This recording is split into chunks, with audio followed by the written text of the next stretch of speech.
The river was calm. The air, thick with the scent of incense. Siraporn Kanwang smiled as she completed a sacred Buddhist ritual, believing she was cleansing her soul. Moments later, she gasped, her body convulsing, her vision blurring. She clutched at her throat, collapsing onto the cold riverbank, her final breath stolen by an invisible killer. Witnesses rushed to her side, but it was already too late. The poison had done its job. This was no accident. This was murder. And the woman standing nearby, the one who had just shared a meal with her, the one who had been her friend, was about to be unmasked as Thailand's most ruthless serial killer. Her name? Sararat Rangsiwuthaporn. But soon, the world would know her by another name. Cyanide. Over the course of nearly a decade, she left a trail of bodies, friends, acquaintances, people who trusted her, all falling victim to the same silent, undetectable poison. The scale of her crimes would shake Thailand to its core. And the question that haunted everyone was, how did she get away with it for so long? Born and raised in Thailand, Sararat lived what many would call an ordinary life. She wasn't the product of a broken home. She wasn't raised in hardship. By all accounts, she had a normal upbringing. But beneath the surface, there were signs, subtle ones, that hinted at something darker. Those who knew her described her as charming but calculating. A woman who knew how to get what she wanted. She had a talent for persuasion, a way of making people trust her without question. Friends and acquaintances would later recall how she could talk her way out of almost anything, whether it was financial troubles, personal conflicts, or suspicious situations. She pursued business ventures, often presenting herself as successful and well-connected. But behind the facade, she struggled. Money was always an issue. And when money became tight, she found ways to survive, ways that would soon turn deadly. One of the most defining moments in her life came when she married a high-ranking police officer. This connection gave her something invaluable: protection. Influence. The ability to move through life with little scrutiny. When people questioned her, they hesitated. After all, who would suspect the wife of a police officer? But beneath the image of a respectable woman was something far more sinister. Her relationships, both personal and financial, often ended in deceit. Borrowed money that was never repaid. Broken promises. Lies that piled up until they became impossible to ignore. Were these early warning signs of what was to come? Or was it only when desperation took over that Sararat crossed the line from deception to murder? One thing is certain, her past laid the foundation for what would become a killing spree unlike anything Thailand had ever seen. Cyanide. A poison so lethal that just a small amount can kill within minutes. It disrupts the body's ability to use oxygen, causing victims to suffocate from the inside out. The symptoms are quick and brutal: dizziness, seizures, cardiac arrest. And yet, in the right hands, cyanide can be the perfect murder weapon. No scent. No taste. Just death. For years, Sararat Rangsiwuthaporn used it to eliminate those who stood in her way. And no one suspected a thing. How did she get her hands on such a deadly substance? Investigators discovered that Sararat had easy access to cyanide, purchasing it online and through undisclosed sources. But her real skill was in using it without detection. She mixed it into food, drinks, and even medicine, offering her victims something they would never suspect to be their last meal. By the time they felt the first symptoms, it was already too late. Their bodies shut down, collapsing in public places, at social gatherings, and even in their own homes. And with no immediate signs of foul play, their deaths were often written off as natural causes. Sararat didn't kill strangers. She killed those who trusted her. Her victims were friends, acquaintances, and business partners, people who had one thing in common: they had something she wanted. Most were individuals who had lent her money, expecting to be repaid. Instead, they received a death sentence. She played the role of a struggling businesswoman, a friend in need, a woman facing financial hardship. And people, out of kindness or obligation, helped her. What they didn't know was that their generosity came at a fatal cost. Once she got what she wanted, whether it was money, valuables, or even insurance payouts, she ensured they wouldn't be around to ask for it back. Though investigators now believe Sararat may have started poisoning people as early as 2015, her killing spree wasn't uncovered until 2023. And by then, the list of victims had grown. April 2023, Saraporn Kanwong collapses near a riverbank after a Buddhist ritual. Autopsy results show cyanide poisoning. This was the turning point, the moment that led investigators to look deeper.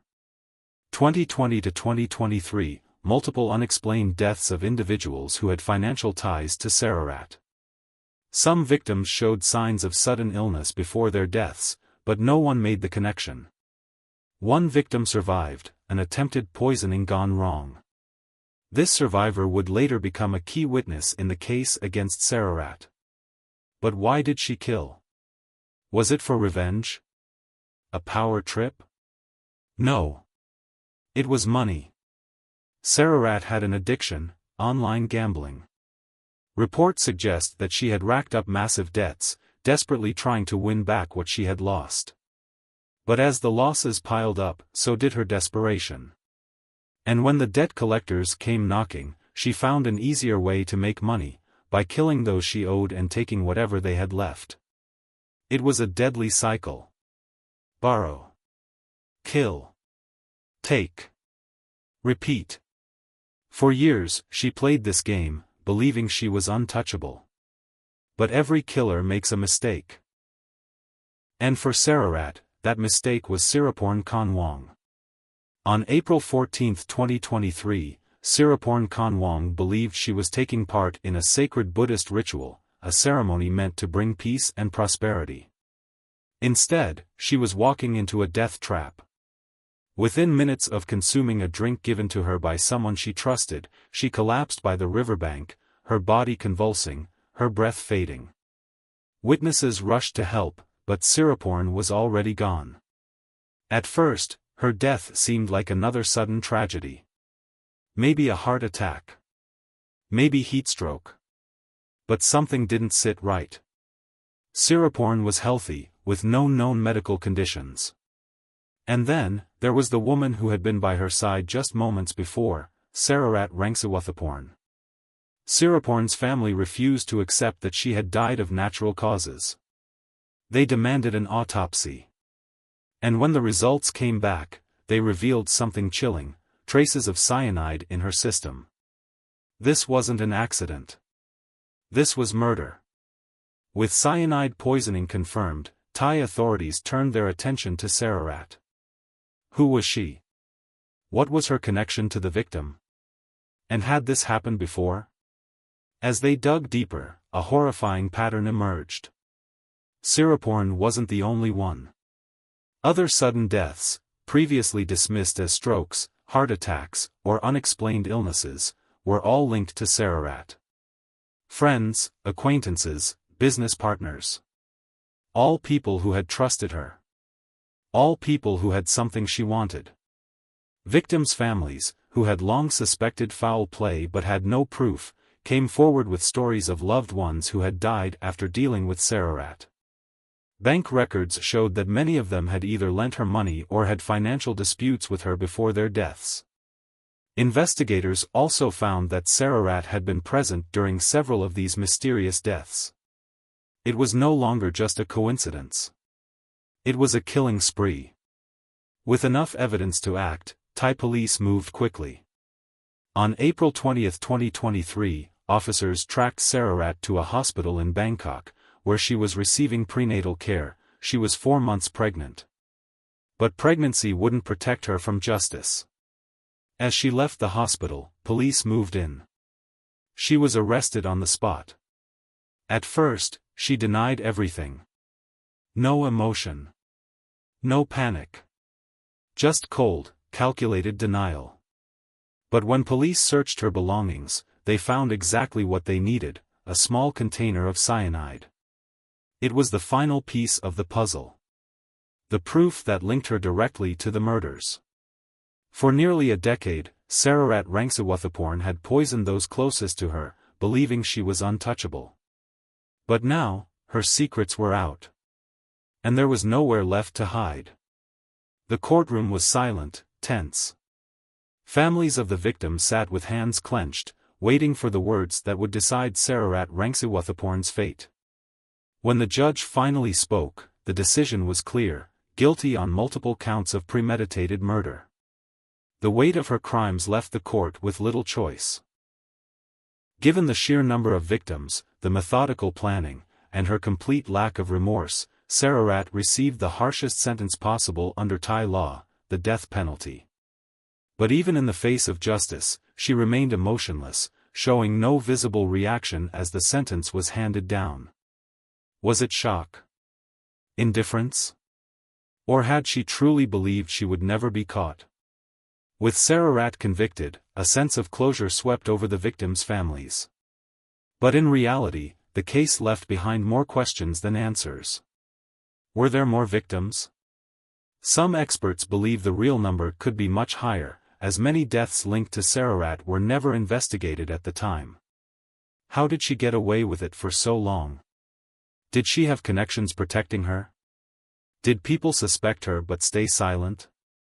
And most disturbingly, was she truly a cold-blooded killer from the start, or did financial desperation turn her into one? Sararat Rangsiwuthaporn was more than just a murderer. She was a master manipulator, a woman who used trust as her greatest weapon. For years, she exploited friendships, deceived those closest to her, and took lives with a silent, invisible killer, Cyanide. Her story stands as a chilling reminder: sometimes, the most dangerous people aren't strangers in the dark. Sometimes, they are the ones who smile at you, the ones you call a friend. Trust can be lethal. And for those who placed their trust in Sararat, it was a fatal mistake. Sararat's case left many wondering, how could she have poisoned so many people without raising suspicion? The answer lies in a mix of factors: a flawed investigative system, a lack of forensic analysis in past deaths, and the simple fact that cyanide poisoning can mimic natural causes. Many of her victims were initially thought to have suffered heart attacks or strokes, allowing her to evade justice for years. Her connections also played a role. As the ex-wife of a high-ranking police officer, did she benefit from authorities overlooking red flags? Or was it simply a case of victims dying one by one, unnoticed, until a pattern finally emerged? In the wake of her arrest, Thai authorities faced pressure to reform how sudden deaths are investigated. The case exposed weaknesses in law enforcement procedures, particularly when it came to identifying poison-related deaths. As a result, new regulations were proposed to tighten the sale and distribution of cyanide. Law enforcement agencies began reviewing past cases of sudden, unexplained deaths to ensure similar crimes weren't overlooked. Public awareness campaigns warned people about financial fraud, manipulation, and the dangers of blind trust. What kind of person could repeatedly murder without remorse? Experts studying Sararat's case described her as highly manipulative, possibly a sociopath with no regard for human life.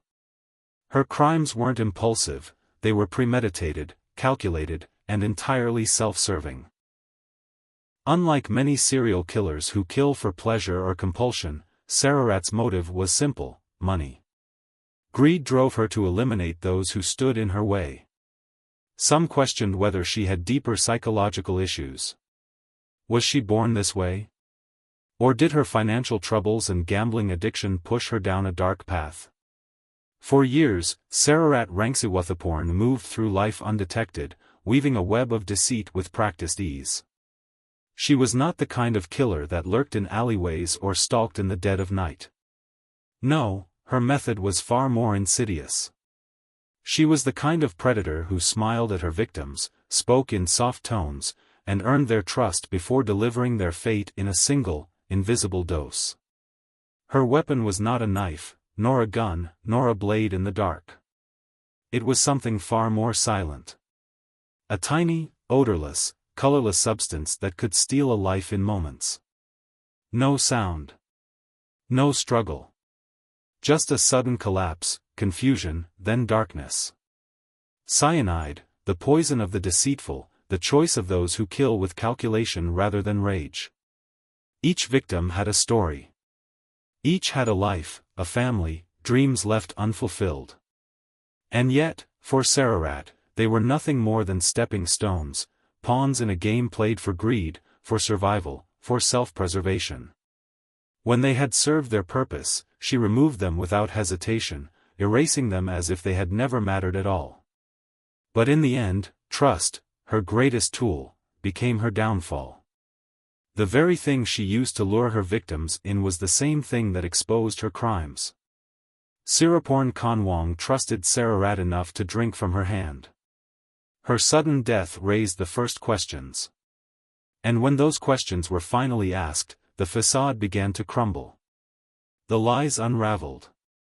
The bodies, once ignored, once dismissed, began to speak from beyond the grave. Justice may have come late, but it came nonetheless.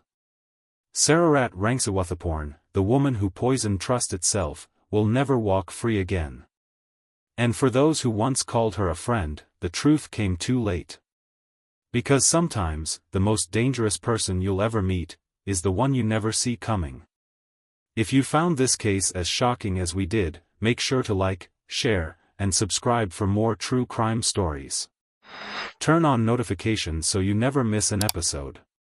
And remember, evil doesn't always come with a warning. Stay aware. Stay safe.